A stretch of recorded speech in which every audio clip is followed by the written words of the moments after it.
alguien haga una síntesis de dónde quedamos ayer, que fue esto. Alguien que me haga una síntesis para ya concluir este tema. Ujú.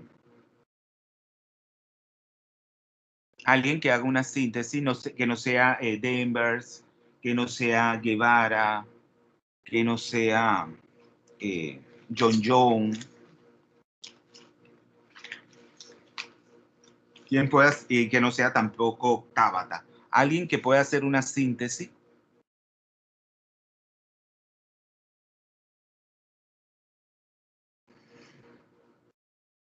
¿En qué se basa esta aplicación de la simetría molecular? Si yo les pongo esa pregunta en el examen y que me la redacten en un párrafo breve, conciso y preciso, que tenga coherencia, ¿cómo ustedes contestarían esa pregunta? ¿En qué se basa esta aplicación de la simetría molecular? Mire, un ejercicio que estamos haciendo, porque si viene en el examen y usted me contestan cosas sin sentido, que no se conecten, que no tengan coherencia, van a perder, vamos a decir, si vale 10 puntos, van a perder los 10 puntos. Entonces vamos a hacer el ejercicio. Alguien que, alguien que lo vaya ayudando y así sucesivamente. Pero ¿cómo ustedes podrían explicar de manera concisa, precisa, tenemos y con coherencia esta aplicación de la simetría molecular?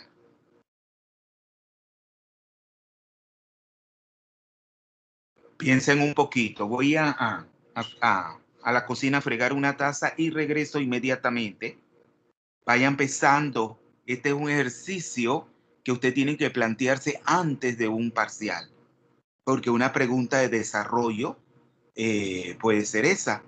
¿Y la tienen redactada en alguna parte? No. Usted tendrían que, de todo lo que han estudiado, tenemos y de lo que han aprendido de las clases, dar una respuesta. Eso es el aprendizaje. Vayan pensando.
¿Ya? ¿Alguien que hable?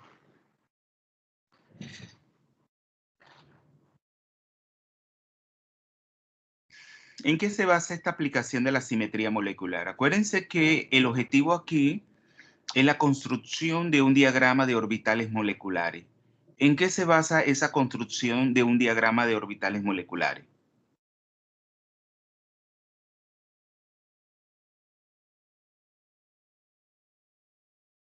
¿En qué se basa? Si estoy hablando de orbitales moleculares, ¿cómo se forman esos orbitales moleculares? ¿Cómo se forman? Para que se formen deben tener la misma simetría o parecida.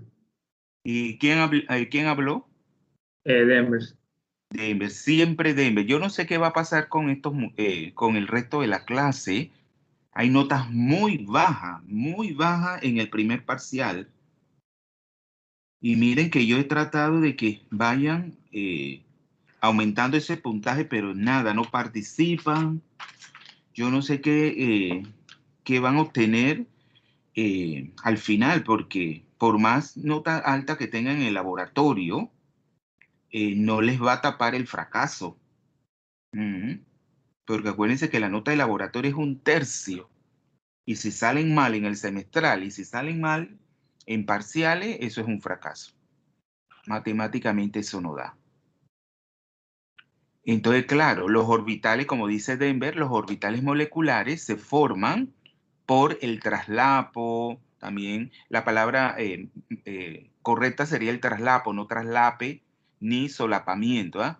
El traslapo o la combinación lineal de los orbitales atómicos.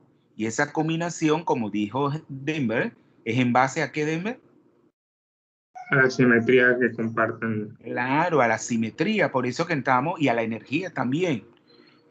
Pero aquí es en base, o sea, tiene mayor, vamos a decir, envergadura, importancia es la simetría. O sea, los orbitales moleculares atómicos se combinan en base a la simetría. O sea, que tengan, acuérdense, esa integral de solapamiento no será nula, matemáticamente hablando, cuando tenemos esos orbitales se traslapen y den una integral de solapamiento distinto a cero. Y para ello tienen que tener el mismo comportamiento simétrico, o sea, la misma simetría. Entonces, en base a eso, ¿qué me pueden decir? Hicimos el análisis para una molécula de la más sencilla, que es la molécula de agua. ¿Cómo se procedió a ese análisis de los orbitales, de la formación de la determinación de la simetría de los orbitales atómicos de los átomos que conforman la molécula de agua? ¿Cómo se hizo ese análisis?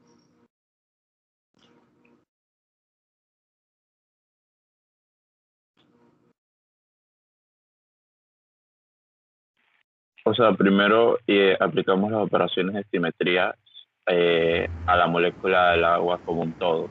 Y luego estas operaciones de simetría Bueno, se las aplicamos a los orbitales. espérese un momento, Guevara.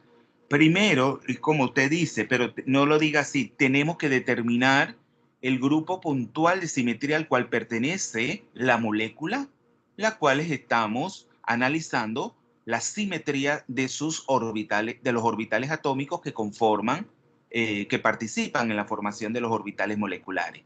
La molécula de agua, como usted muy bien dice, pertenece a qué grupo puntual? C2V, C2V. Y ese grupo puntual de simetría está conformado por ¿cuántas operaciones de simetría? 4. Por cuatro, que las tiene ahí en la pantalla. La identidad, el eje de rotación propio de orden 2, C2, y dos planos verticales, ¿verdad? Un sigma XZ y un sigma YZ. El XZ que está fuera del plano y el YZ en el plano de la molécula. Y esas mismas cuatro operaciones de simetría yo les voy a aplicar, en este caso, a los orbitales atómicos, tanto del oxígeno como del hidrógeno, para determinar la especie de simetría a la que pertenecen o las representaciones irreducibles, que es lo mismo. Siga. ¿Alguien, otra persona que participe?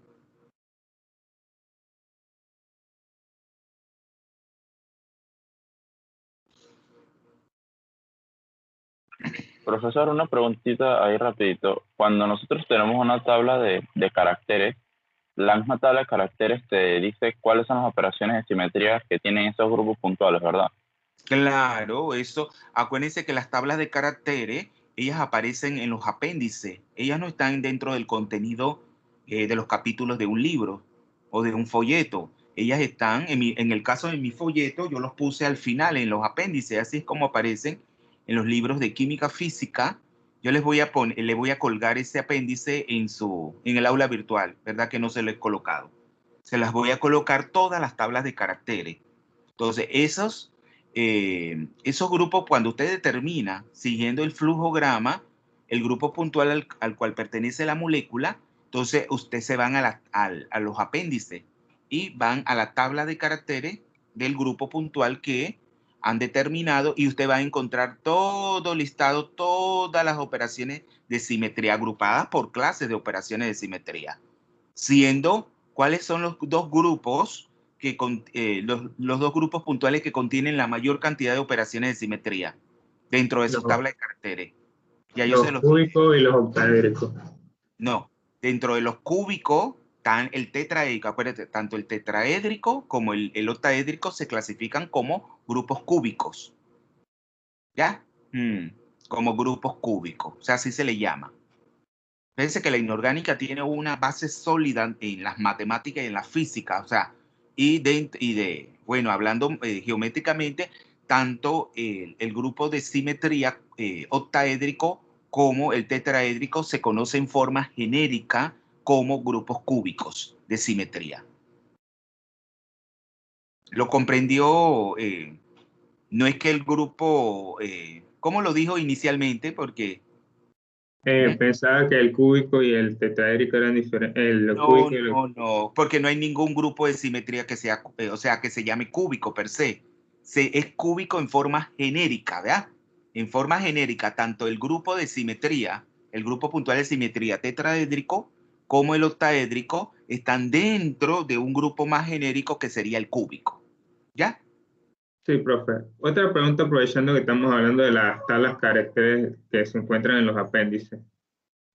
Hay una columna, no sé, vi una tabla de caracteres en internet donde hay una columna donde están las coordenadas que me había dicho que se ponen como Z, X, Y, Claro, la función. La ajá, función que representan las funciones matemáticas. Sí, Pero sí. hay una que son Rx y Ry. Bueno, Y eso se es, refiere a las rotaciones, ¿verdad? Acuérdense que los movimientos que tienen las moléculas son movimientos rotacionales, vibracionales y también de traslación. Pero ahí acuérdense que la simetría traslacional no está incluida. Esa es o más complejo donde se estudia a través de cálculo vectorial, ¿verdad? Cálculo vectorial. Entonces, pero muchas veces dentro de las tablas de caracteres se coloca la R que tiene que hacer referencia a la rotación en torno a ese eje. Se coloca específicamente, ¿ah?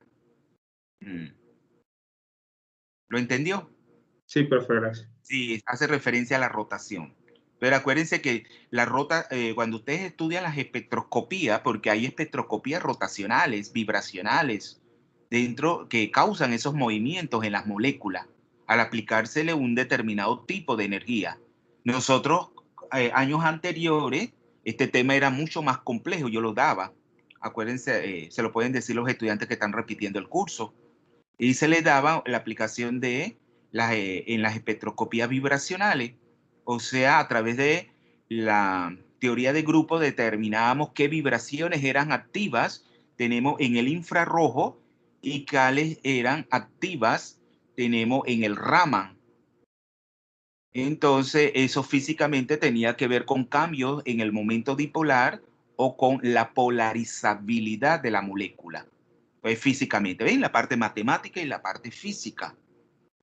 Por eso que a ustedes les cuesta mucho la inorgánica, primero porque ustedes visualizan la inorgánica como si fuera idéntica a la química general. Yo les pregunto, ¿tiene que ver algo la inorgánica con la química general? ¿Mm? Si yo le hago esa pregunta en el examen, ¿tiene alguna relación la química general con la química inorgánica? ¿Mm?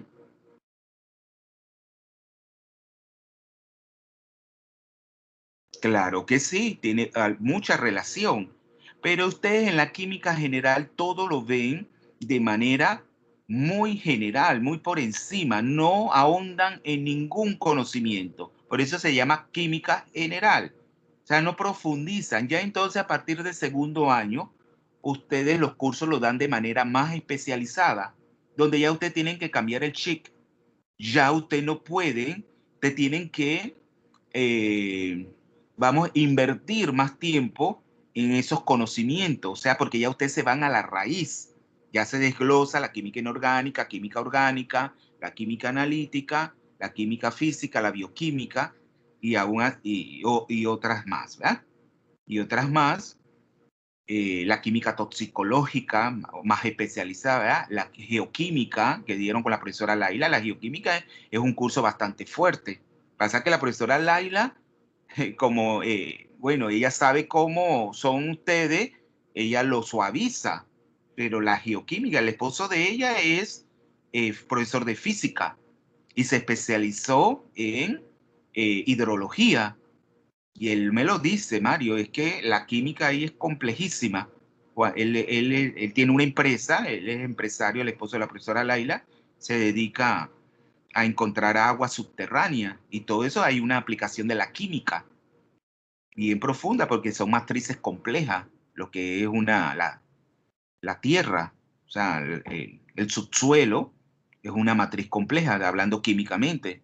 Entonces, pero claro, en la medida de que ustedes también cambien esa imagen de que son estudiantes muy pasivos, que son estudiantes que, que todo lo quieren simplificado, entonces los profesores lo verán de otra forma y ahondarán más, tenemos en ese conocimiento.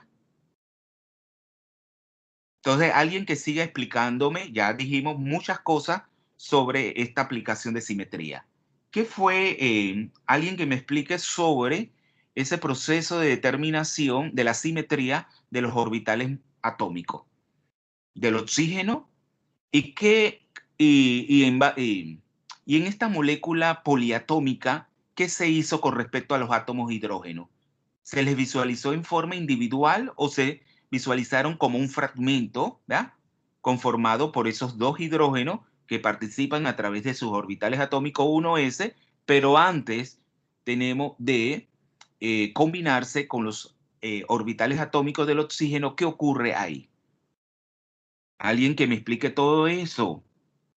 Mira, estoy invirtiendo tiempo en la clase para ver, para que ustedes hagan eso. Acuérdense que este ejercicio ustedes lo tienen que hacer de forma individual, pero como no lo hacen, entonces por eso que en el día del examen salen mal, porque yo no sé qué ustedes creen que es estudiar. Estudiar es que el profesor hable solito ahí, yo eso ni lo toco y el día del examen, de acuerdo a lo que pregunta el profesor, abro. Es ahí por eso que salen mal. Uno como estudiante tiene que adelantarse al docente, tiene que tener iniciativa, inclusive tiene que aplicar psicología, economía. La psicología porque tú tienes que en base estudiar psicológicamente al docente, ver qué punto él inflexiona, ¿verdad? O sea, para él qué puntos son importantes, para que no es cosa individual, sino que así lo marca lo que es el currículum, ¿verdad? Cuáles son los puntos importantes y que él va a hacer énfasis. Todo eso es psicología. Y la economía es que tú no vas a perder tiempo estudiando cosas que sean, vamos a decir, secundarias, sino que tienes que hacer énfasis en lo que es lo básico, lo esencial. Alguien entonces que comience.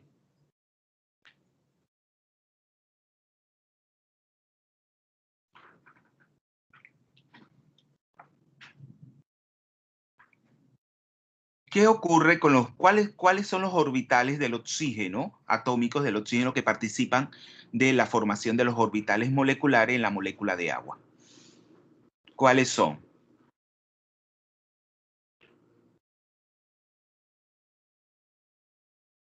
¿Cuáles son los orbitales que participan? Lo tienen ahí en la pantalla.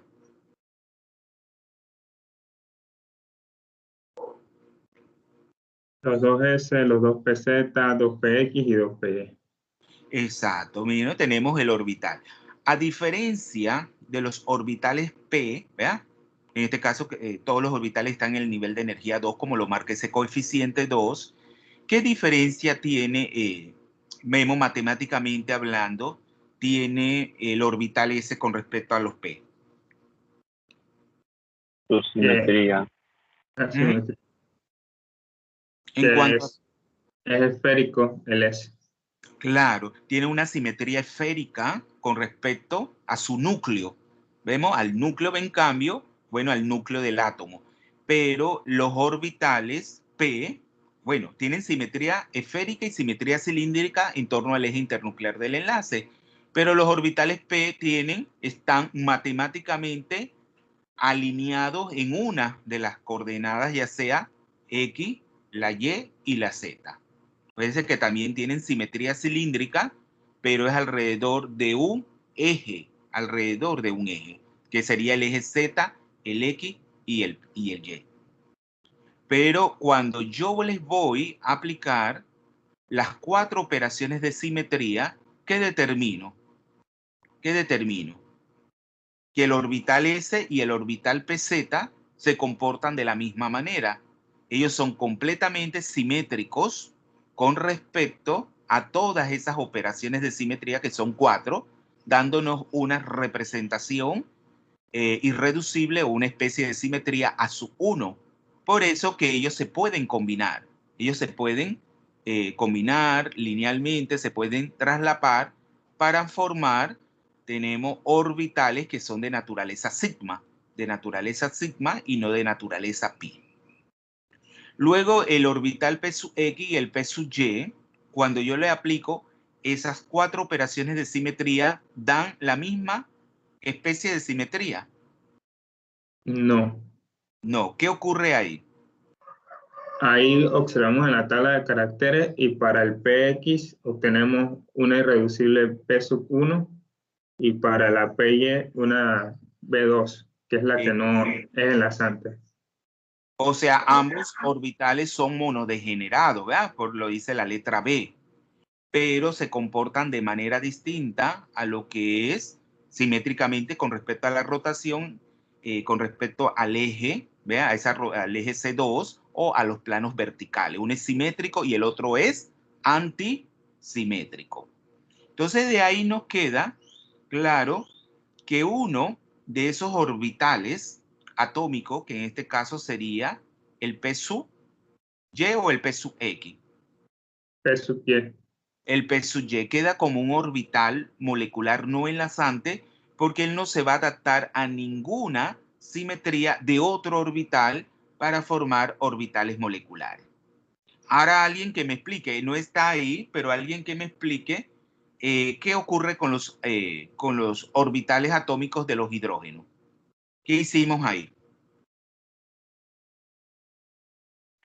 Se estudió un fragmento de los orbitales atómicos del hidrógeno, pero como habían 2 orbitales, se tenía que aplicar la función suma sobre lo mismo. Donde había simetría, se sumaba, o sea, como la identidad, y en la identidad donde el carácter era 1. Pero, por ejemplo, cuando teníamos la rotación, donde el orbital era antisimétrico, porque presentaba un carácter de -1, en la forma irreducible se consideraba como, en la forma reducible, correcto, se consideraba 0. Sí, ahí lo que usted tiene, explíquelo así. O sea, que los orbitales 1s de ambos hidrógenos se combinan en una combinación suma o enlazante y en una combinación recta o antienlazante, ¿verdad? Para formar lo que es la combinación enlazante y la combinación antienlazante, que son lo que se van a combinar con los orbitales atómicos del oxígeno. De ahí determinamos que la combinación enlazante era de simetría a su 1, ¿verdad? A su 1, la cual tiene la misma especie de simetría que el orbital 2s y el 2pz del oxígeno. Por lo tanto, esa combinación enlazante de los dos orbitales atómicos 1s de ambos hidrógenos se pueden combinar con el 2s y el 2pz para formar ¿cuántos orbitales moleculares? 3, ¿verdad? Sería un orbital enlazante, un orbital no enlazante y finalmente un antienlazante. Luego, la combinación antienlazante o recta de esos dos orbitales 1s de ambos hidrógenos, al determinarle la especie de simetría a la cual pertenece, entonces veíamos que era la B sub 1, que tiene la misma simetría que el orbital P sub X, ¿verdad? P sub X de el átomo de oxígeno. Entonces, ¿ahí qué se formaría? Profe, ¿no era el P sub Y?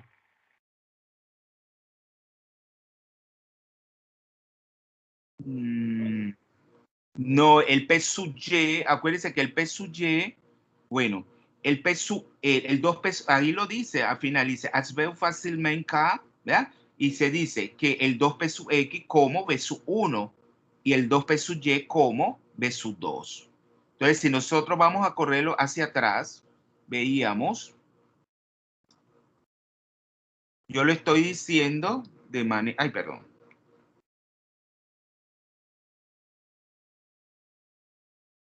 Ahí, ¿ve? Ahí que tiene. Habíamos dicho que la combinación enlazante es A sub 1 y la combinación antienlazante es B sub 1. B sub 1. Sí, entonces, ¿qué órbita, cuál es la especie de simetría a la cual pertenece? Tenemos el P sub X, Sub 1.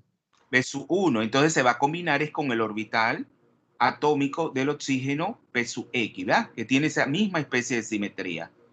Y el orbital 2P sub Y, que se comporta simétricamente como B sub 2, va a quedar como no enlazante.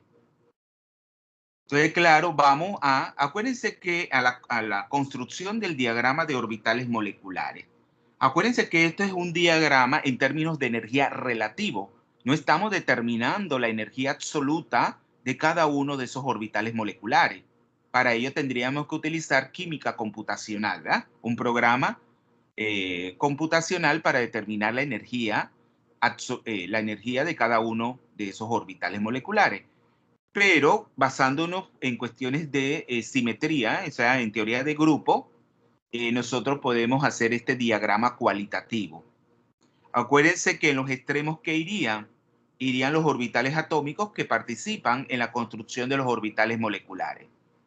Vemos que con respecto a los hidrógenos H sub 1 y H sub 2, ahí en realidad están participando es el orbital S, 1S de un hidrógeno y el 1S del otro hidrógeno. Entonces ahí se forma una combinación enlazante que siempre hemos dicho que es menor de energía que la combinación antienlazante, que en este caso sería la B sub 1. Y ahí la hemos denotado como la función de onda. Acuérdense que la función de onda, la letra C denota un orbital, ¿verdad? Un orbital. Luego, del otro extremo, hemos colocado los orbitales atómicos que participan, los orbitales atómicos del oxígeno que participan de la formación de esos orbitales moleculares. El 2S, que siempre tiene menor energía, cuya simetría es A sub 1, y los orbitales P, el 2PZ, el 2P sub X, el 2P sub Y. Y ahí ya ustedes saben que tanto el 2S como el 2PZ no lo tendrían que hacer así igual, o sea, determinándolo, sino colocando inclusive cada una de esas rayas que representan un orbital 2P pueden estar a la misma altura, ¿eh? A la misma altura, no tienen que estar así uno encima del otro.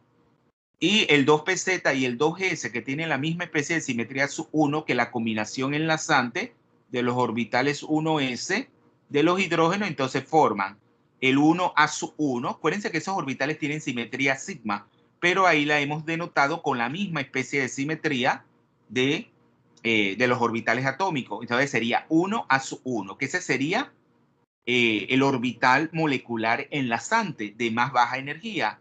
Luego vendría el 2A sub 1, que sería el que queda como no enlazante. Como no enlazante. Y luego tendríamos el tercero, que es el antienlazante, que está completamente vacío, el 3A sub 1. Ven que los electrones, que en este caso, ¿cuántos electrones de valencia tiene la molécula de agua? 8. 8, que ahí entonces, ahí estamos respetando todos los principios y las reglas para hacer la distribución de los electrones por orbital molecular, llega hasta el 1B sub 2. ¿eh? 1B sub 2. Entonces, que sería también un orbital, tenemos no enlazante, que es ahí donde provienen del 2P sub Y. El 2p sub y, entonces, es ese 1b sub 2, que queda como no enlazante, al igual que el 2a sub 1, que proviene, claro, de la combinación del orbital 2pz, 2s y de la combinación enlazante de los orbitales 1s de ambos hidrógenos. Y ya, claro, los orbitales enlazantes que están en los orbitales moleculares 1a sub 1 y 1b sub 1 son el par de electrones que participan del enlace entre el oxígeno y cada uno de los hidrógenos. Y es así como queda el diagrama. Ah, bueno, faltaría entonces la combinación del orbital 2p sub x, que tiene simetría b sub 1, sí, b sub 1, con la combinación no enlazante, antienlazante, perdón, de los orbitales 1s del hidrógeno para formar un orbital enlazante, que es el que está lleno, es el que sigue después del 1a sub 1, y el antienlazante, que es el que queda con mayor energía, que sería el 2b sub 1. Y ese sería el diagrama de orbitales moleculares para el agua. ¿Alguna pregunta? Sí, yo tengo una, profe. Ahí en el diagrama, en la parte donde están los orbitales atómicos del oxígeno, B sub 1 está para el 2py o para el 2px. Bueno, ahí el B sub 2, bueno, ahí está diciendo que es el P sub X. O sea, hay una rayita que está conectado, pero en realidad acuérdense que está poniendo es una llave, ¿verdad? Un diagrama de, un paréntesis de llave, y ahí. Si nos vamos a la tabla, entonces sería el B sub 2 el P sub Y, ¿no? Y el P sub X sería el B sub 1. Si nos vamos, el B sub 1 es el 2P sub X y el 2P sub Y sería el B sub 2. Pero yo les digo que así no tendrían que hacerlo. Si se les pide que hacer ese diagrama, en realidad los tres orbitales atómicos P del oxígeno irían a la misma altura. Pero claro, ya pareciera que ahí el B sub 2 es el P sub X, ¿no es así? Sí, profe, es que eso es lo que me confunde. Y me parece que ayer yo copié en una tabla que el 2px era el B sub 2, pero no sé si copié mal yo. Sí, sí, ya entiendo lo que quiere decir. Entonces, pero todo es, si hacemos el tratamiento matemático, acuérdense, vamos a repasar esto para ver si hay error, ¿verdad? El 2p sub x, entonces hemos determinado que es el b sub 1, ¿va? Que tiene la misma simetría que la combinación antienlazante, el 2p sub x. Vamos entonces, vámonos al orbital hacia atrás, perdón, hacia el 2p sub x.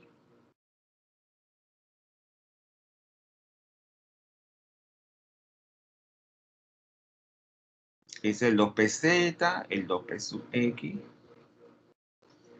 Este es el 2p sub x, ¿verdad? Que habíamos dicho.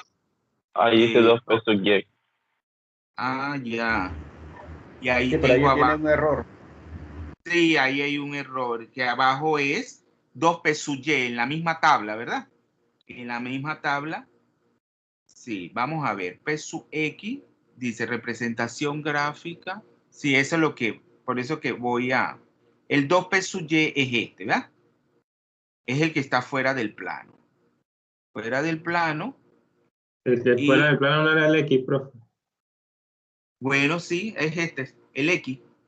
Okay. Este es el que está fuera del plano, ¿verdad? Y al aplicarle las operaciones de simetría, entonces habíamos visto este comportamiento de simetría, ¿verdad? La identidad queda igual en el plano, perdón, el eje C2 cambia, ¿verdad? Es antisimétrico con respecto al plano sigma V, que es el YZ, también se invierte, ¿verdad? O sea, que es antisimétrico, y en el sigma V' es simétrico. Entonces sería 1, menos 1, menos 1 y 1, ¿ah? Sí, Es profe. este.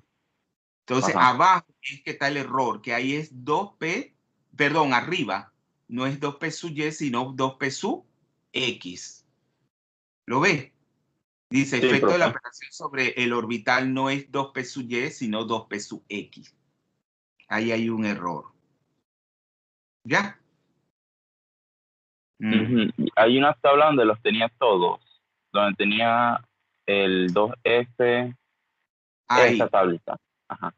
sí, el 2s, el b sub 1 y el 2p sub x. Y entonces mire que ahí el 2P está en el B sub 1. Sí, voy a buscar la tabla de caracteres en el libro para ver. Vale. Sí, ya viendo lo que. Yo creo que eso es porque puede ser que en esa tabla cuando la hicieron, las coordenadas tomaron la X en Sí, el... voy a buscar la tabla para ver. ah, Sí, ya, porque sí, él tenía razón, por eso la confusión. Miren, la tabla, el A sub 1, el B sub 1 es el X.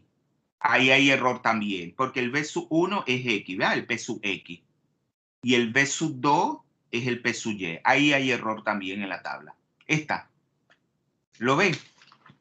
Pero Sí, mira que él profe, les ya observa. corregí. Sí, aquí hay error también, porque el B sub 1 sería el P sub X y el B sub 2 es el P sub Y. Por eso que usted estaba confundido, sí. Tengo que hacer esas correcciones. ¿Le quedó claro ahora? ¿Mm? Sí, profesor, ya me quedó claro. Sí, es que hay error en las tablas. Usted sabe que a veces, como esto es tan complejo, y al pasar esto, acuérdense que yo me auxilié de una diseñadora gráfica. Entonces, a veces eh, es un trabajo bastante, por eso que los profesores no hacen nada de esto, porque este es un trabajo bastante grande, de mucha inversión de tiempo. Entonces, claro, ya les quedó claro que el antienlazante, el no enlazante es el 2P sub Y, que tiene la simetría B sub 2. Ahí lo tiene clarito. El P sub Y es el que queda como el no enlazante, cuya simetría es B sub 2. Muy bien. Ahora vamos, finalmente, para terminar este tema, el procedimiento para construir diagramas de orbitales moleculares. El primero es asignar un grupo puntual a la molécula, como yo les decía. Ustedes tienen que clasificar la molécula en un grupo puntual de simetría. En este caso, la molécula de agua, ¿a qué grupo puntual pertenece? V. Al C2V. Luego, el segundo, busque la forma de las ¿qué significa la clase? De la combinación lineal adaptada a la simetría. Tengo que buscar qué orbitales moleculares están adaptados por simetría para combinarse linealmente. Esa es la clase. Combinación lineal adaptada a la simetría. ¿Combinación lineal de qué? De orbitales atómicos. 3. Disponga las clases de cada uno de los fragmentos moleculares en orden creciente de energía. Es lo que hemos puesto ahí. Por ejemplo, en el caso del orbital atómico, del oxígeno, el 2s es el que tiene menor energía, cuya simetría es A sub 1. En el caso de la combinación enlazante de los dos orbitales 1s del hidrógeno de menores y así sucesiva. Pero claro, lo que importa ahí finalmente es determinar el orden relativo de energía de los orbitales moleculares, tomando en cuenta, en primer lugar, si provienen de orbitales S, P o D. Aquí no tienen claro cabida los orbitales D, en el caso de la molécula de agua. Claro, los orbitales S siempre tienen menor energía, por eso que el 2S queda por debajo de los 2P. Pero acuérdense que también ahí habíamos hablado que el oxígeno es más electronegativo que el hidrógeno. Por lo tanto, los orbitales, ese 2S están en menor energía que los 1S, la combinación enlazante y antienlazante de los orbitales 1S de los hidrógenos. Y posteriormente el número de nodos internucleares que posean. Acuérdense que mientras mayor número de nodos internucleares posea, más mayor energía tiene, ¿verdad? Entonces, pero aquí no lo hemos visto así. 4. Combine las clases del mismo tipo de simetría de los dos fragmentos y de n clases totales forme n orbitales moleculares. Eso es lo que aplicábamos. Si tengo, por ejemplo, en el caso de que combino el orbital 2s y el 2pz del oxígeno con la combinación enlazante de los dos orbitales 1s de ambos hidrógenos. Ahí tenemos 3, ¿verdad? 3, esa combinación lineal de 3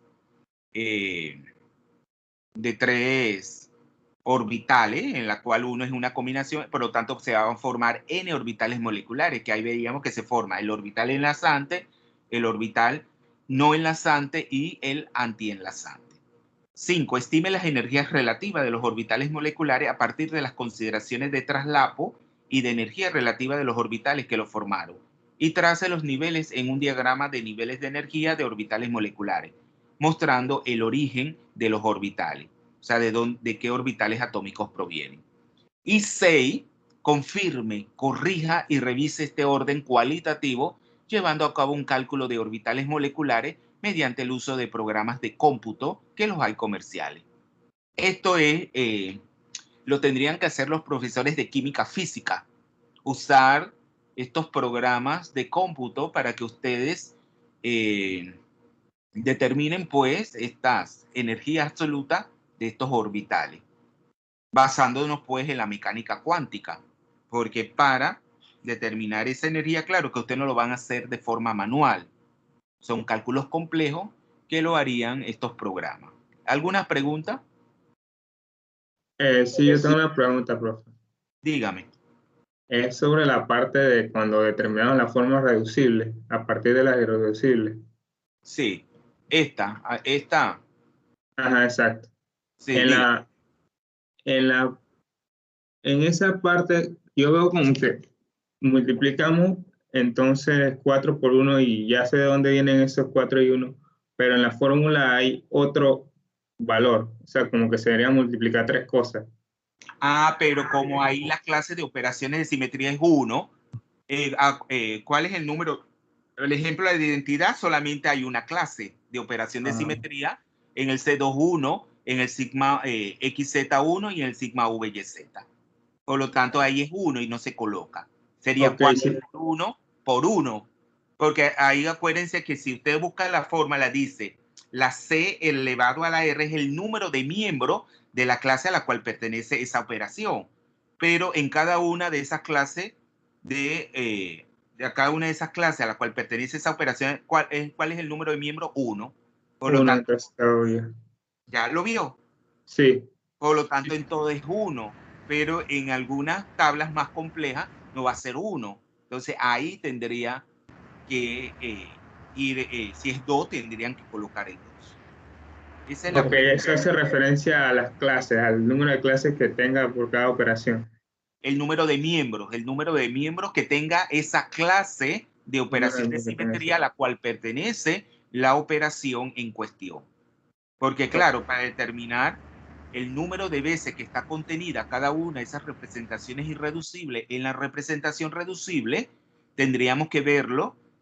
Acuérdense que 1 sobre 4 hace referencia a H, el orden del grupo, que es el número de operaciones de simetría. Y luego va multiplicando, luego tengo multiplicando un número determinado de suma de término, en el cual estoy considerando cada una de las operaciones, de las clases de operaciones. Pero como cada una de esas clases de operaciones, para el caso de este grupo puntual, es un miembro, ahí no tendríamos que colocarlo porque es 1. Ok, ya ahora sí. Ese como si usted tuviera, por poner un ejemplo, un 2C3. El 2 tendría que ponerse en la multiplicación. Exactamente. Para ver si lo visualizan de esa forma. Exacto. Pero en este caso es un C2, o sea, el coeficiente más es 1. Así por eso es que no, ahí se omite. Pero si hubiera un 2C3, el 2 participa en la multiplicación. Sí, así es. Sí. Claro que esto, yo lo veo esto como un juego, o sea, tiene la parte lúdica, ¿verdad?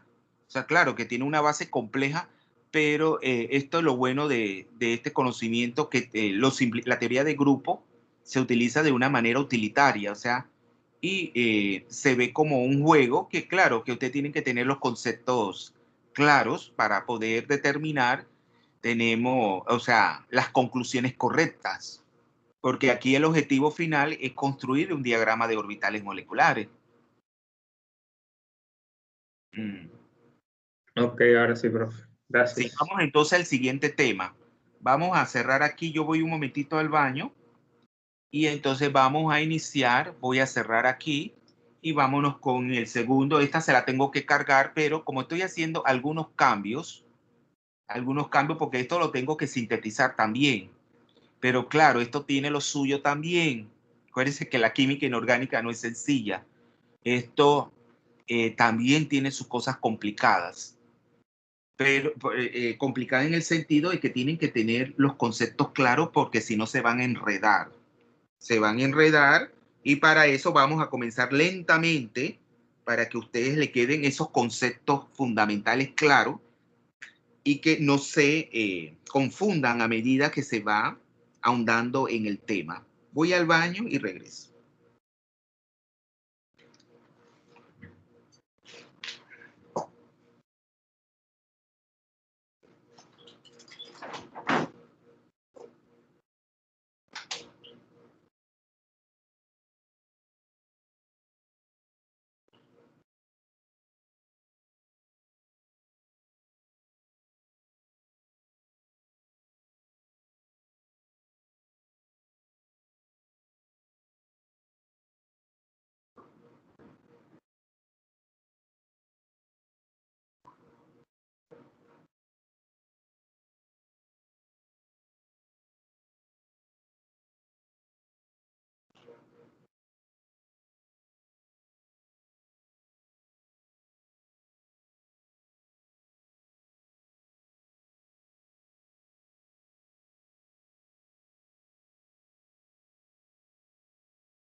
Sí.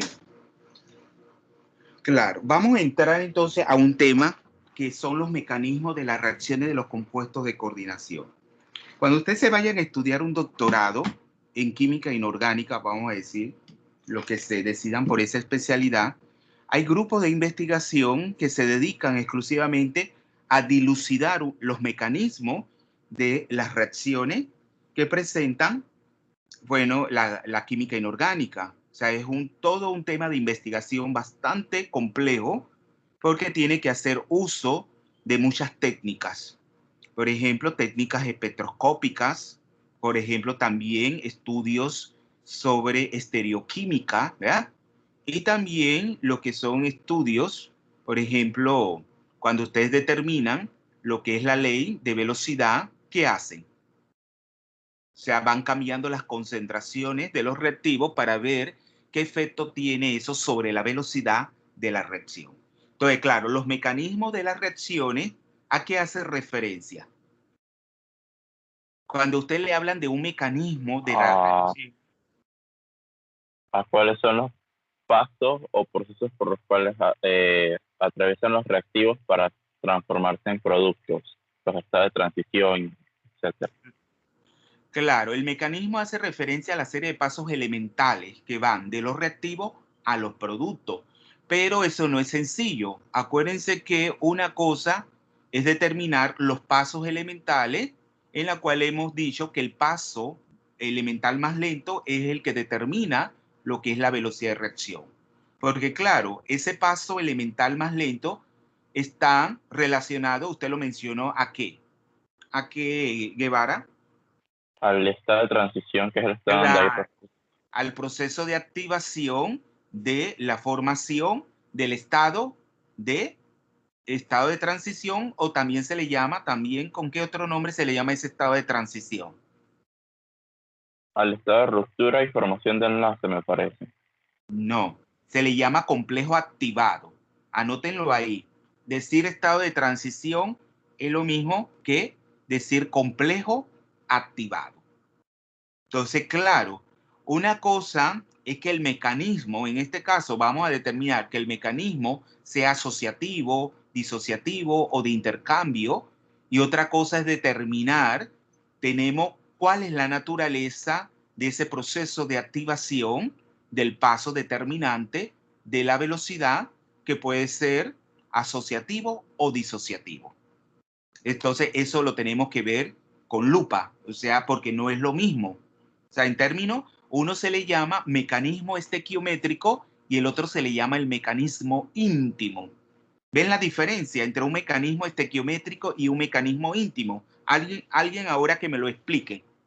¿Cuál es la diferencia entre un mecanismo estequiométrico y un mecanismo íntimo? Coherencia que ya les dije, esto tienen que irlo analizando con cuidado porque a la hora del examen se les van a confundir los conceptos, porque el examen se hace de manera que ustedes tenemos aprendido. El aprendizaje es significativo, eso le tiene que quedar por toda la vida. Ya cuando sean viejitos y le pregunte a un nieto, ustedes tienen que responder. ¿Ah? Abuelito, abuelito, usted es químico. Entonces le hace la pregunta. Usted le van a decir, ay, yo no me acuerdo de eso, hijo. ¿Usted le van a contestar así? ¿Mm? El abuelito va, sí, a explicarle. Porque el nieto está estudiando química y está confundido, está enredado y tenemos la explicación del abuelo. O uno de ustedes. Entonces, ¿cuál es la diferencia entre un mecanismo estequiométrico y un mecanismo íntimo?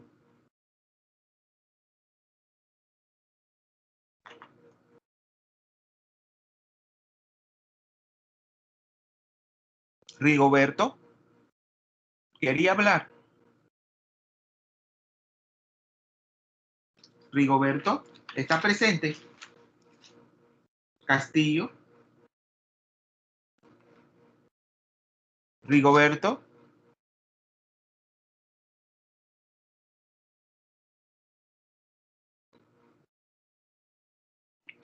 Denver, ¿usted lo podría explicar? ¿Cuál es la diferencia entre un mecanismo íntimo y un mecanismo estequiométrico?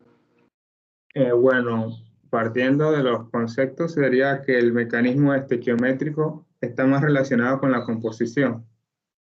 Con los pasos elementales, ¿verdad? O sea, cada una de las formas de esos pasos elementales con las cuales transcurren los reactivos hasta formar los productos. Pero ahí, ¿qué palabra es importante que nosotros hacemos referencia hasta en química general? ¿La formación de qué?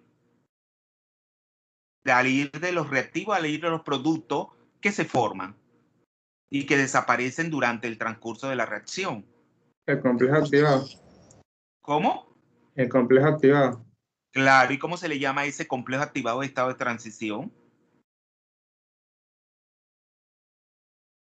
El intermediario.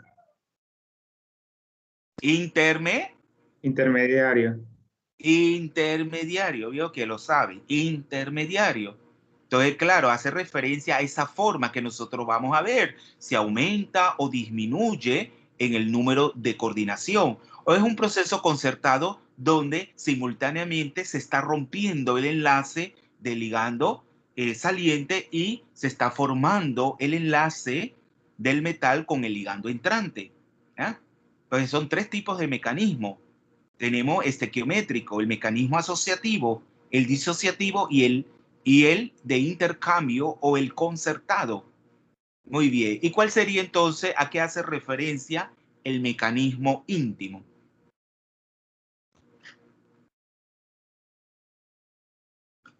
Sería más específico al complejo activado en sí. Claro, tiene que ver con el proceso de activación, ¿verdad? La formación tenemos de ese complejo activado.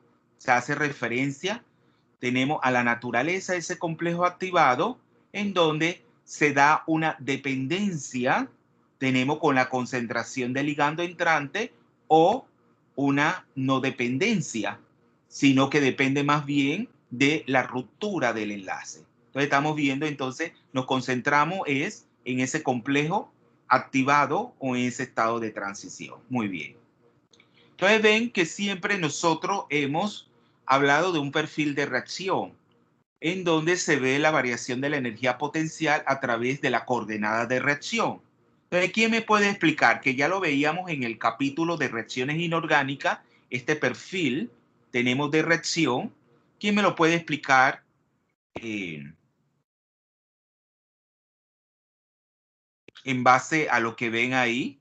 Ahí ven vamos a decir, dos esquemas, ¿verdad? Dos esquemas o dos gráficos en una sola, donde algo hace referencia a lo que es la cinética y otro a lo que es la termodinámica de ese proceso de reacción.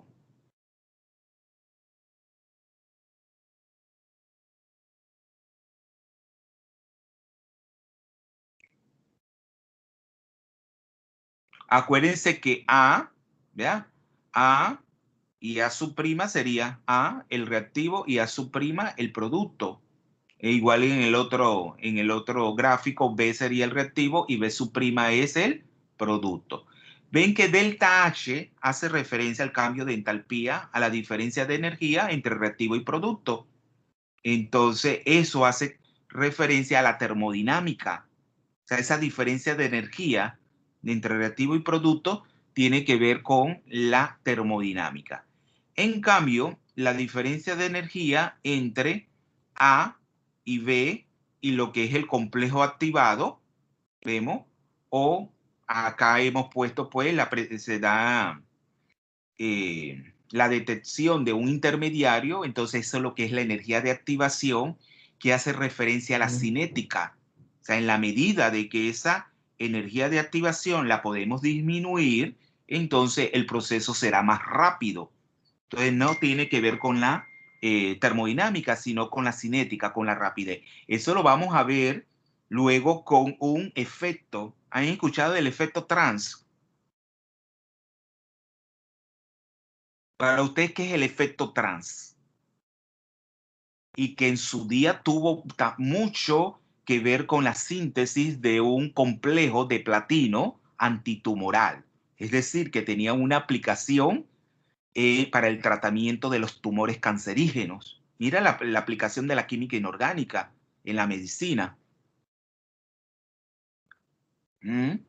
Entonces, ¿qué se le dice ese efecto trans? Cuando ustedes estudiaron lo que es la isomería, ¿qué era la isomería cis-trans? Jóvenes,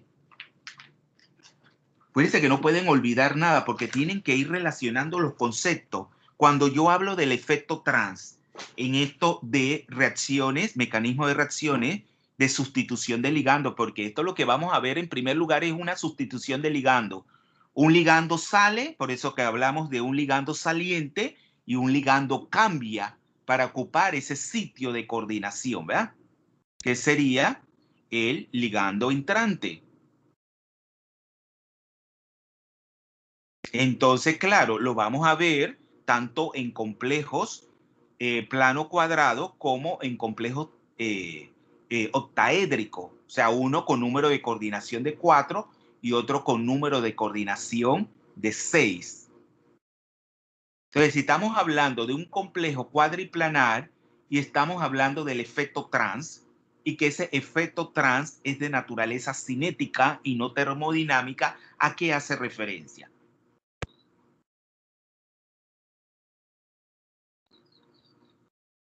¿Montenegro quiere hablar?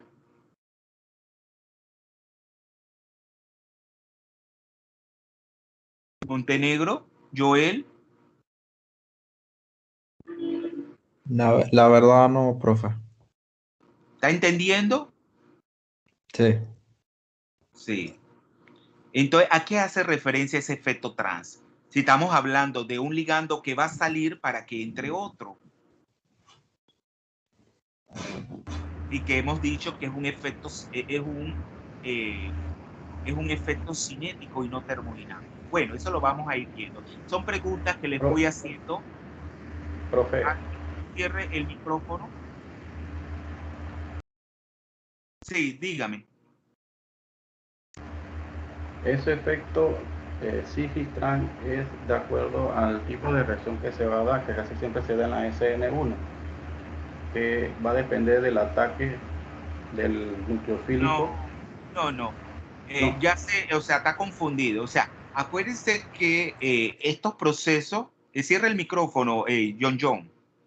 Estos procesos de sustitución de ligandos son procesos que son de sustitución nucleofílica, ¿verdad? Sustitución nucleofílica, así como la estudian en orgánica. Sustitución nucleofílica unimolecular o bimolecular, que hace referencia al número de moléculas que participan del proceso.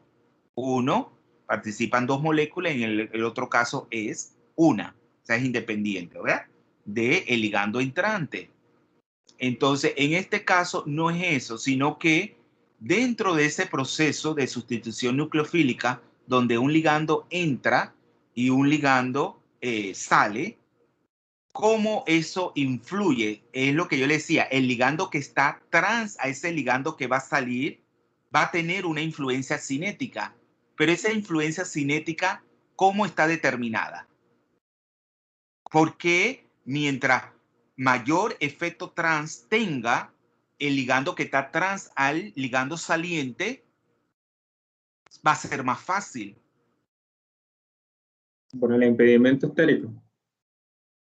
Claro, no. El impedimento estérico tiene que ver con la, por ejemplo, que en el caso de los complejos cuadriplanar, que vamos a comenzar el análisis, el intermediario que se ha detectado es de número de coordinación mayor, porque claro, y eso tiene su explicación, porque en un complejo cuadriplanar, a tener un número de coordinación de 4, está más despejado estéricamente.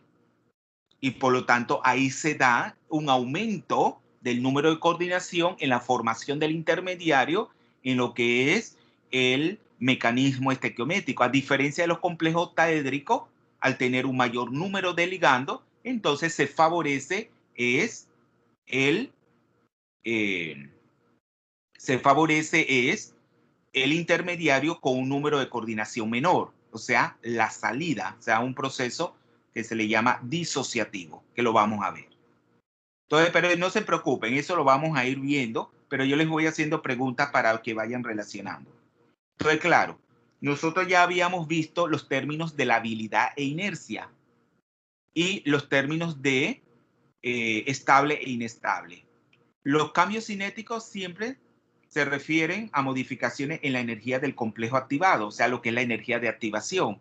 Y los cambios termodinámicos, ahí le falta la I, se refieren a modificaciones de la energía entre productos y reactivos. ¿Ah?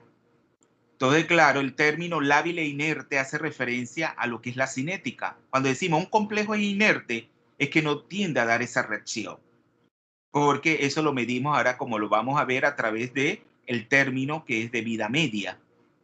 Y decimos que es estable o inestable termodinámicamente. Si el complejo no reacciona, decimos que es estable, porque la energía es tan baja que él está estable termodinámicamente hablando. Acuérdense que cuando algo reacciona es cuando tiene mucha energía, y al tener mayor energía es inestable. Entonces ahí tenemos 4 perfiles mostrándonos. En el que está de primero a mano izquierda, entonces ese perfil nos está diciendo que es inerte e inestable. ¿Inerte por qué? Claro, esto es relativo, porque la energía de activación es tan elevada que hace que la reacción sea lenta. Y es inestable. ¿Por qué es inestable? Porque la energía que alcanzan los productos a su prima es mucho menor que la de los reactivos. Por lo tanto, eso tiende a darse la reacción. Acuérdense que ahí el cambio de entalpía es negativo, o sea, es un proceso exotérmico. Entonces se ve favorecida termodinámicamente la reacción, pero no cinéticamente, al tener una energía de activación elevada. En cambio, en el segundo tenemos perfil ahí, es lábil estable. ¿Por qué es lábil? Porque ahí tenemos la energía de activación, es relativamente baja. Ahí hay un error porque la flechita debería comenzar en la parte donde está la energía, donde está el reactivo, ¿no es así? Y ahí está más abajo. Ahí hay un error. Y es estable. ¿Por qué es estable? Porque termodinámicamente hablando, ahí el producto B' queda con mayor energía que el reactivo B. O sea, tendríamos que suministrar energía del entorno para que la reacción es un proceso endotérmico. Y acuérdense que los procesos endotérmicos, termodinámicamente hablando, son menos probables. Pero ya sabemos que, por ejemplo, que a veces se llevan a cabo porque ¿cuál es otro factor cuál es otro término que tiene relevancia termodinámicamente hablando, además del cambio de entalpía? La energía de Gibbs. La entropía. La entropía, porque acuérdense que la energía libre de Gibbs es en sí una combinación del cambio de entalpía y el cambio de entropía. Acuérdense que el delta G, ¿a qué es igual? Al delta H menos el producto de la temperatura por el cambio de entropía. No lo olviden porque le va a venir un problema en el semestral, donde van a relacionar toda la termodinámica con la parte eléctrica. ¿Se acuerdan? Los potenciales y lo que es equilibrio químico. Le va a venir un problema integrador, donde ustedes van a aplicar tanto la termodinámica, van a aplicar lo que es el equilibrio químico con los potenciales redox. ¿Se acuerdan de todas esas relaciones matemáticas? ¿Mm? Sí. Vamos entonces al tercero, que está en la parte derecha. ¿Quién me lo explica? ¿Por qué es inerte y por qué es estable?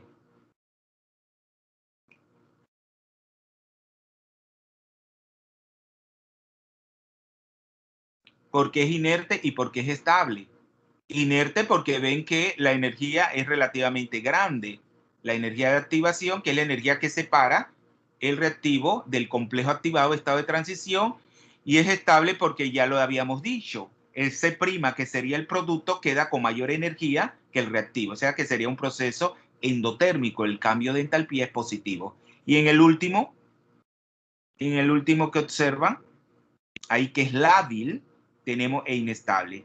Lábil porque la energía de activación es muy baja, es relativamente muy baja, e inestable porque el producto tiene mucha menos energía que el reactivo D. ¿Ah? El D', mucha menos energía que el D. Entonces, claro, esto de la labilidad e inercia viene de los trabajos de Henry Taube, de este químico alemán. Entonces, el criterio establecido por Henry Taube, este químico alemán, se basó en el tiempo de vida media, o sea, la T1 medio, en una disolución del complejo acuosa, o sea, en agua 0,1 molar. Si la reacción se daba en menos, en menos de un minuto, era lábil. Pero si daba más, o sea, la reacción transcurría en un periodo de tiempo mayor a un minuto, era inerte. Ya saben que la vida media, ¿cómo se define la vida media? Alguien que me la verbalice, ahí lo dice matemáticamente.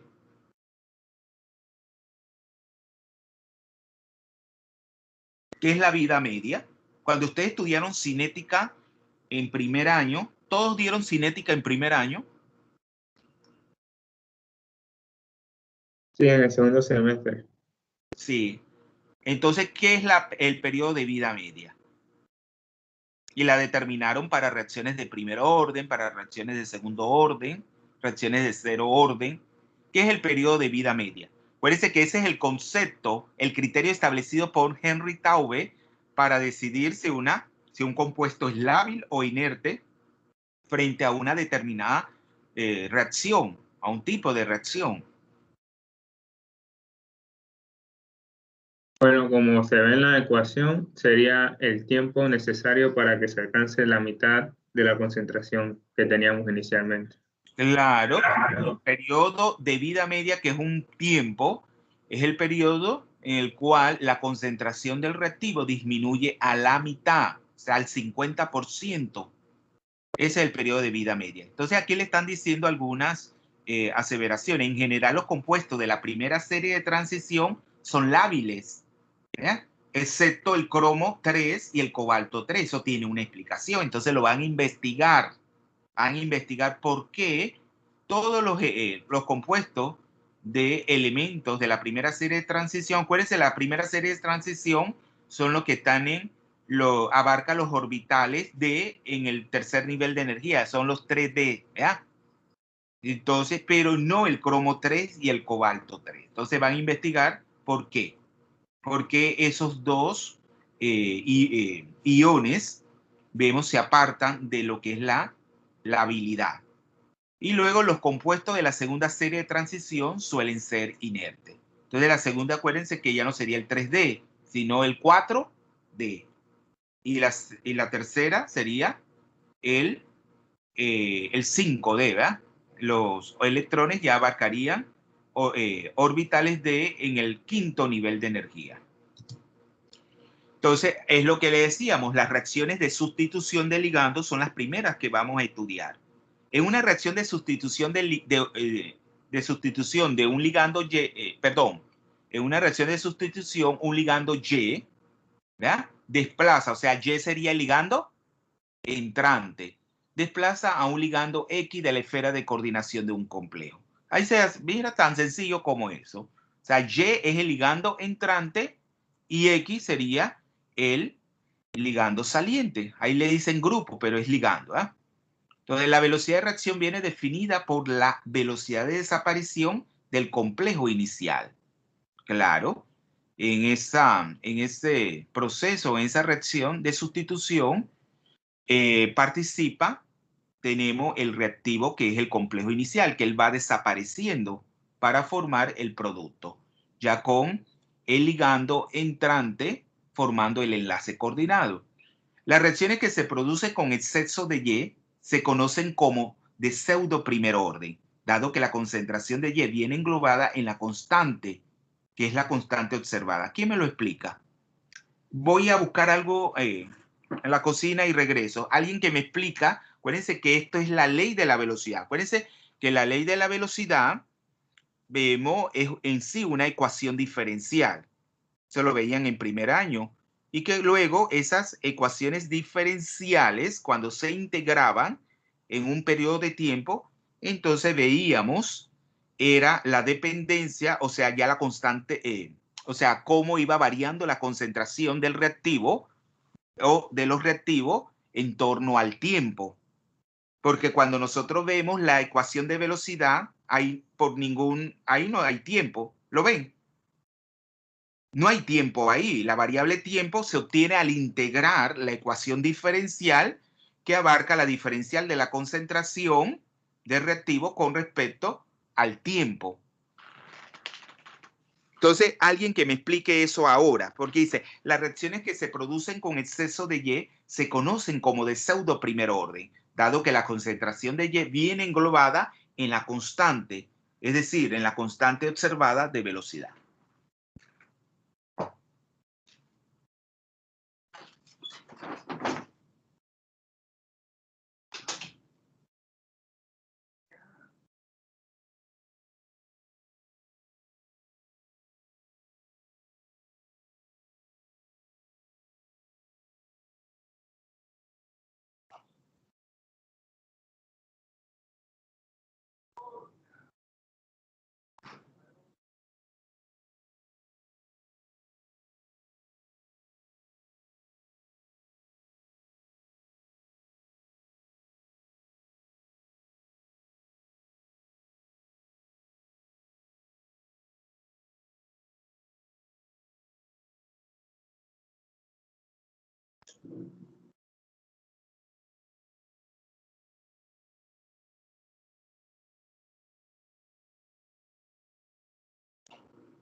Entonces, ¿por qué eso de pseudo primer orden?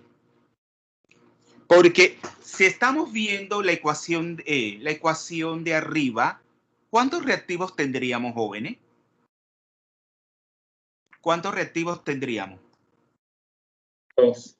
2 sería el ligando entrante, que es la Y esa en roja, en color rojo, y el otro reactivo sería el complejo o el compuesto de coordinación, resaltando. Acuérdense que pueden haber otros ligandos, pero se le llaman que son los ligandos espectadores, ¿verdad? Entre ellos, entre los ligandos espectadores está el ligando trans a ese ligando saliente X. Pero como estamos haciendo, tenemos referencia o vamos a decir resaltando es la sustitución de un ligando de uno por otro, entonces ahí la X, ¿verdad? Entonces tenemos ¿cuántos reactivos?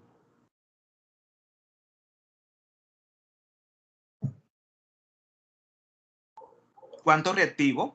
2. Por lo tanto, la velocidad de esa reacción de sustitución de ligando va a depender de la concentración de ambos reactivos. Pero como ustedes pueden visualizar ahí, le dicen, es por ejemplo, cuando nosotros llevamos a cabo, tenemos reacciones en agua, donde la concentración del agua es elevada, entonces no la tenemos que tomar en cuenta, por ejemplo, en una expresión de constante de equilibrio, porque claro, si es tan elevada, ella va a permanecer constante en el transcurso, tenemos del proceso. Y siempre habíamos dicho, eso está englobada dentro de la constante de equilibrio y por lo tanto no tiene que ir dentro de la expresión de la constante de equilibrio. Aquí pasa algo igual. Entonces aquí decimos que la reacción es de pseudo primer orden porque en realidad es de orden 2. Es de una reacción de orden 2, pero la hacemos de pseudo primer orden al hacer la reacción en un exceso de concentración de Y. Por lo tanto, esa concentración estaría incluida dentro de la constante de velocidad observada. Entonces, eso es lo que quiere decir esta expresión, ¿verdad? Entonces nos vamos a los tipos de mecanismos. ¿Eh? En los tipos de mecanismo tenemos el primer asociativo. ¿Qué me pueden decir con respecto a este mecanismo asociativo?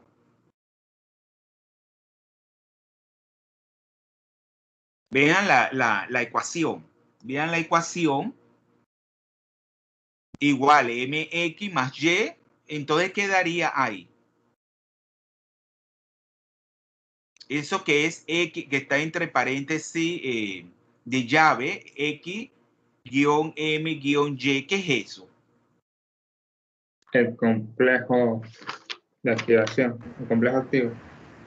Sí, ese sería lo que es el intermediario, ¿va?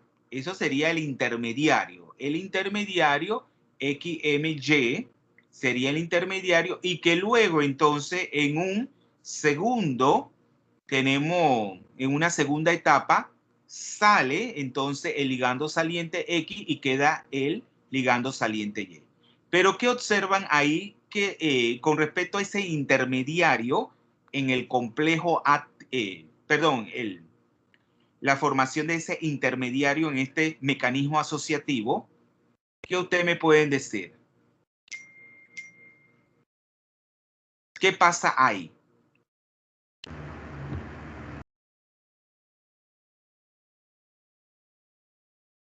X y Y está al mismo tiempo coordinadas al metal. ¿No lo están viendo? O sea que ahí el número de coordinación en ese intermediario aumenta en una unidad.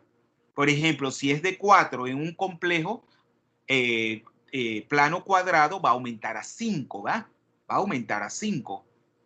Entonces, claro, si ahí encontramos, o sea, que se puede detectar y se puede aislar ese intermediario. Entonces, se puede estudiar espectroscópicamente. Si tienen las características espectroscópicas favorables, se puede, estudiar espectroscópicamente hablando. También acuérdense que los mecanismos de las reacciones se estudian a través de isótopos, átomos que están marcados isotópicamente que nos permite determinar si sale o entra determinado ligando de la esfera de coordinación. Pero hay que podemos denotar de ese mecanismo asociativo que el intermediario ¿qué?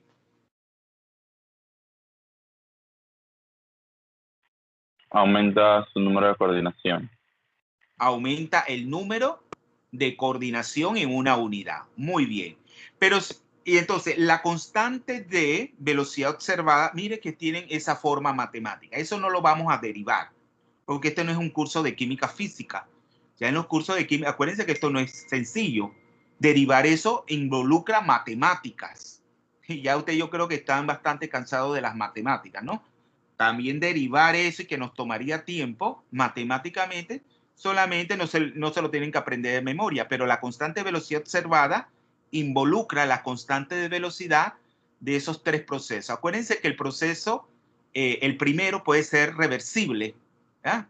La caso 1, pero puede ser, revertir hacia lo reactivo a través de una constante caso 2. Entonces, la forma matemática ahí que tiene esa constante de velocidad observada es esa. Pero quiero que hagan referencia al perfil de reacción, ¿verdad? De energía versus coordenada de reacción. ¿Qué observan ahí? O sea, ahí observan el intermediario X, M, Y. Pero arriba en rojo, ¿qué le está marcando?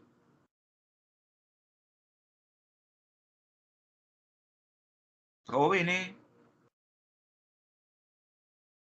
Acuérdense que yo les dije, una cosa es el tipo de mecanismo que hace referencia, tenemos al mecanismo estequiométrico y otro al mecanismo íntimo, que es el paso determinante de la reacción porque tiene que ver con la activación, con la determinación de la velocidad, el paso más lento y que tiene que ver con el proceso de activación de ese mecanismo. ¿Qué observa? ¿Qué le está diciendo en rojo?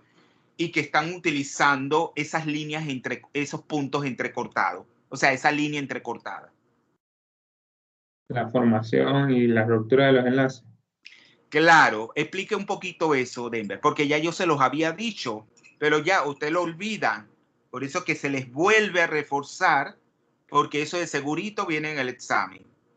Entonces, ¿cómo puede ser? Una reacción puede tener un mecanismo asociativo, pero puede ser que esa reacción asociativa esté activada asociativamente o puede estar activada disociativamente en ese paso determinante que es la formación del complejo activado.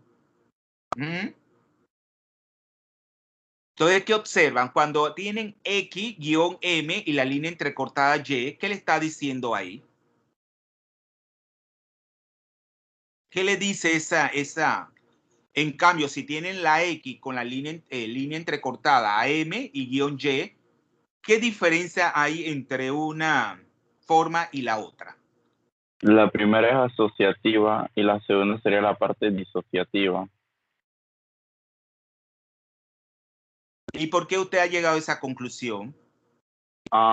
Porque, o sea, si Y es el reactivo que se está entrando, pues él necesita asociarse o unirse a XM para formar el complejo o el intermediario, pues. En cambio, en el segundo, en el otro paso, lo que vemos es que X desaparece, bueno, no desaparece, sale de la esfera de coordinación. La ruptura, ¿verdad? El primero hace referencia a la formación del enlace, ¿verdad? Coordinado del ligando entrante con el metal, ¿verdad? Con el metal o el ion metálico y en la otra la ruptura. Entonces yo les había dicho siempre que ese paso determinante o la formación del complejo activado depende de la formación de ese enlace del ligando entrante con el metal. Ese es un proceso asociativo. Decimos que la reacción está activada asociativamente. En cambio, cuando ese paso determinante depende es la ruptura del ligando saliente con el metal, entonces decimos que es un proceso disociativo. Entonces ahí vamos a hablar de algo que es el parámetro de nucleofilicidad. ¿A qué se refiere ese factor, ese parámetro de nucleofilicidad? ¿A qué se refiere ese parámetro de nucleofilicidad y que luego vamos a hablar del parámetro de discriminación nucleofílica.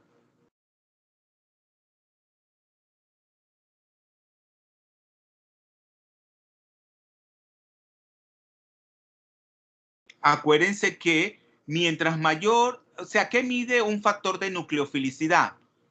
¿A qué se refiere ese término de nucleofilicidad? A Acuérdense que la fuerza del nucleófilo. a la fuerza, pero esa fuerza del nucleófilo, ¿cómo se mide? ¿Quién es el nucleófilo ahí?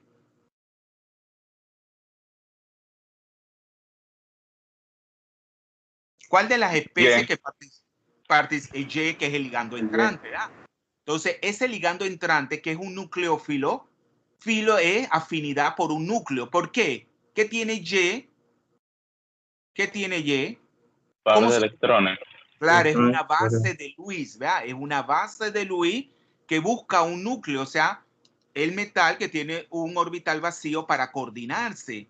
Entonces, mientras mayor es ese parámetro de nucleofilicidad, entonces mayor será la reacción será más probable, será más rápida, ¿no es así? Entonces, todo lo contrario cuando el proceso está activado disociativamente, o sea, va a ser independiente de la entrada de ese nucleófilo, o sea, ese ligando entrante, y va a ser más dependiente de la ruptura del enlace con el ligando saliente. Ahora nos vamos al proceso disociativo. ¿Qué me pueden decir? Otra persona.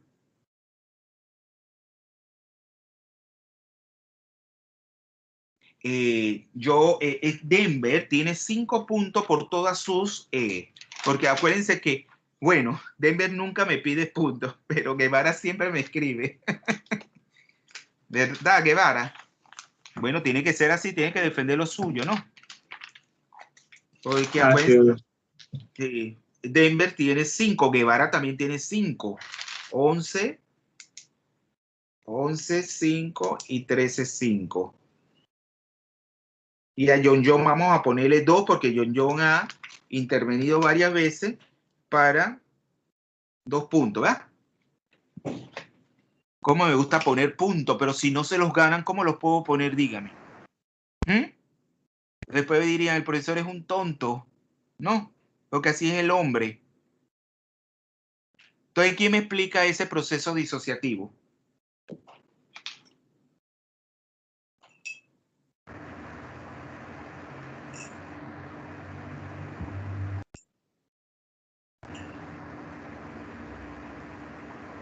Profesor, ahí en el proceso disociativo vemos que su constante tiene una constante K1 de disociación, donde el reactivo se disocia en N más X, luego que también tiene una constante número 2 que es reversible, pero también para la formación del producto tenemos una constante K3 donde la base de Lewis ya se une al complejo.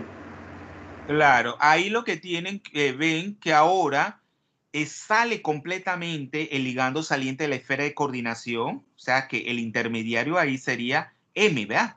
M, que también puede detectarse y estudiarse espectroscópicamente, pero tiene un periodo de vida más corto que en el caso del intermediario de un proceso, de un mecanismo asociativo.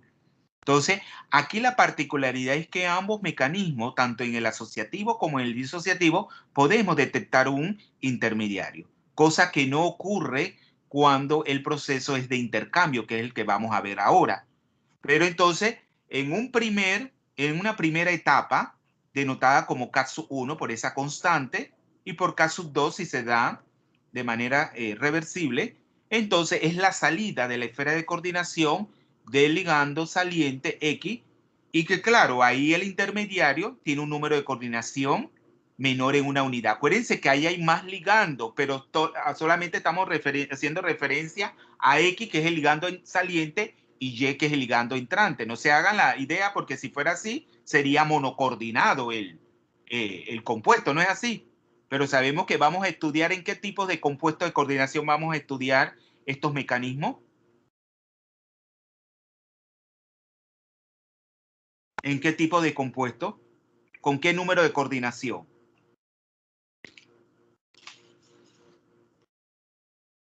Jóvenes.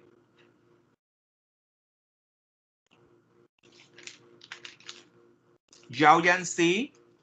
Yao está presente. Yao. Diga, profe. Sí, ¿en qué tipo de compuesto? Ya yo se los había dicho, vamos a estudiar estos mecanismos. ¿En compuestos monocoordinados o dicoordinados, tricoordinados?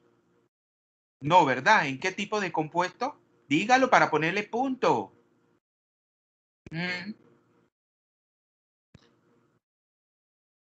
¿Alguien que le ayude?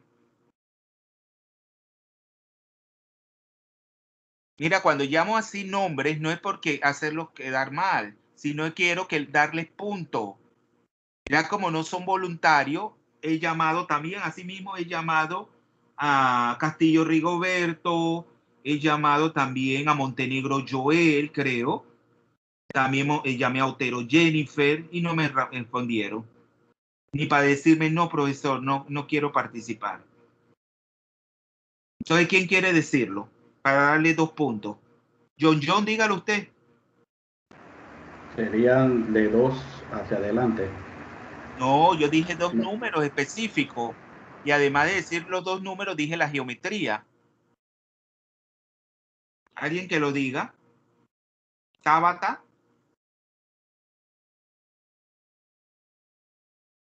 Tabata.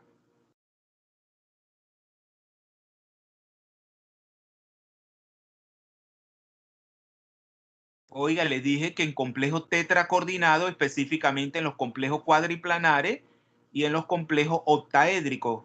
¿Y los complejos octaédricos qué número de coordinación tienen? 6. 6. 6. Entonces vamos a estudiar, vamos a comenzar con los complejos cuadriplanares y luego seguimos con los complejos octaédricos. Pero acuérdense que el mundo no camina aquí. Nosotros es un curso introductorio. Esto es infinito. Entonces vamos, claro, ahí entonces si nos vamos, ven que la constante observada es mucho más compleja su forma matemática. ¿Ya vieron en bioquímica la ecuación de Michaelis-Menten? En cinética. Sí.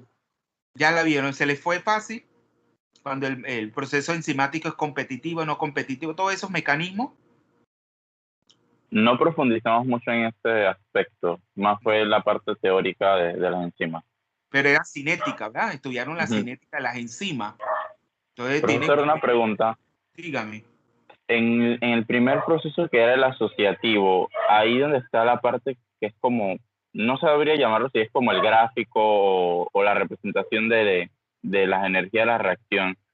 Ahí la parte que es asociativa, que es la entrada, y la parte disociativa, que es la salida, la forma en cómo están estas curvas son importantes, pues tipo uno requiere mayor energía y otro menor energía. No presta atención en eso. Solamente tiene que, claro, ese es ven que el perfil, tanto en el mecanismo asociativo o disociativo, es parecido, pero va a cambiar, y que aquí, pero eso no se les va a preguntar, va a cambiar un poco ese perfil cuando la reacción está activada, ya sea disociativamente o asociativamente. Entonces ese perfil de energía cambia. Pero aquí lo que ustedes se tienen que quedar es que el proceso, tenemos la reacción, el mecanismo, o sea, la reacción está activada, tenemos asociativamente, cuando depende es de la entrada, o sea, de la coordinación del ligando entrante. Pero va a estar activada disociativamente cuando depende de la ruptura del enlace del ligando saliente con el metal. Entonces, eso es lo que ven en el disociativo. También pueden darse los dos casos. En el disociativo que esté activada, claro, ahí el intermediario tiene un número de coordinación menor a una unidad con respecto al reactivo inicial, pero igualmente puede estar activada asociativamente o disociativamente. Entonces, una de las cosas que yo les había dicho, que cuando el mecanismo es asociativo o disociativo, se puede aislar, detectar y aislar un intermediario, que en el caso del mecanismo asociativo tiene un periodo de vida más larga. Pero cuando un mecanismo es asociativo y está activado asociativamente, no se puede detectar el intermediario. Entonces van a investigar por qué eso es así. ¿Me escucharon? ¿Puedes repetirlo, profe, que está lloviendo y no Cuando escucho el bien? mecanismo, ya dijimos, cuando el mecanismo en términos generales es asociativo, podemos detectar un intermediario. Un intermediario, como también cuando el mecanismo es disociativo, para distinguirlo del mecanismo de intercambio que se da en un solo paso, a diferencia de este que se da en 2 pasos, el de intercambio se da en un solo paso, en donde en un mecanismo de intercambio no se puede detectar un intermediario. Pero si el mecanismo asociativo está activado asociativamente y no disociativamente, no se puede detectar un intermediario, físicamente hablando, experimentalmente hablando. Y luego, si el mecanismo es disociativo y está activado disociativamente, tampoco se detecta un intermediario. Entonces van a buscar la lógica a esa aseveración, porque puede ser una pregunta de examen.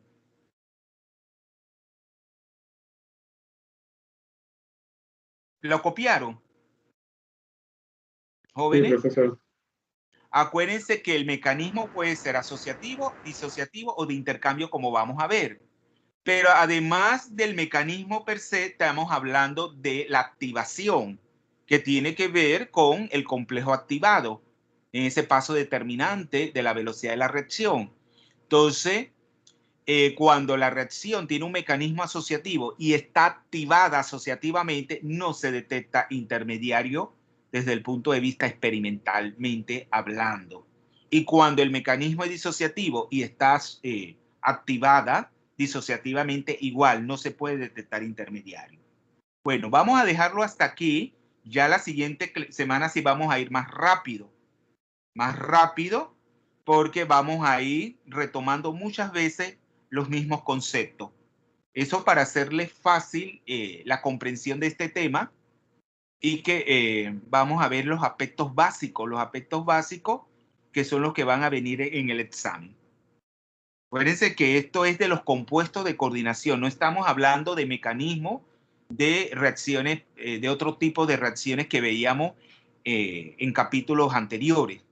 Por ejemplo, cuando vimos las reacciones ácido-base, las reacciones redox, que tienen que ver más con la química básica inorgánica. Este es compuesto de coordinación. Entonces vamos a pasar lista para ver quiénes llegaron tarde.